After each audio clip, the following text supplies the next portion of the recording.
Présentée il y a un peu plus d'un mois, la Capture marque une nouvelle étape dans le renouveau du design Renault. Son designer Julio Lozano explique qu'il s'est inspiré du sport extrême et des athlètes pour dessiner ce concept car, résultat des formes à la fois sensuelles, sportives et naturelles.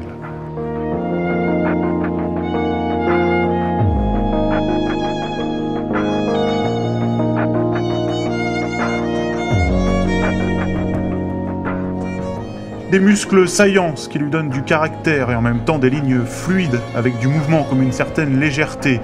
On note également le gros logo incrusté dans la calandre. L'objectif des designers est réussi, un parfait compromis entre force et souplesse.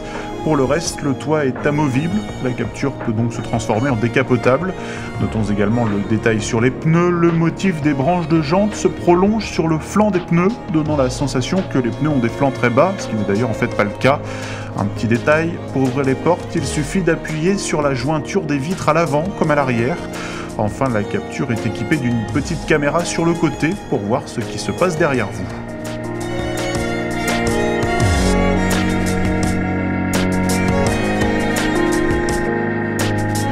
L'habitacle aussi se veut sportif, pédalier en aluminium, baquet en carbone, volant en cuir, mais ce n'est pas cela que l'on remarque en premier, ce sont d'abord les sièges composés de cordages orange élastique, inspirés de la voile ou encore de l'escalade.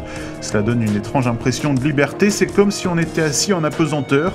Des cordes qui à l'arrière peuvent à la fois servir de siège, de hamac ou même de filet à provision. Enfin, les panneaux de porte sont translucides pour évoquer un corps humain.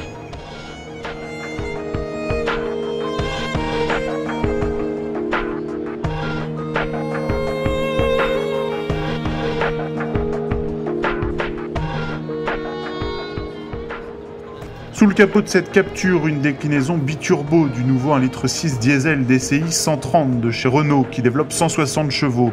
Associé à une boîte d'essai à double embrayage, il limite ses émissions de CO2 à 99 grammes par kilomètre. La Capture est le dernier prototype de chez Renault et il illustre parfaitement ce que seront les prochaines voitures de la marque aux losanges.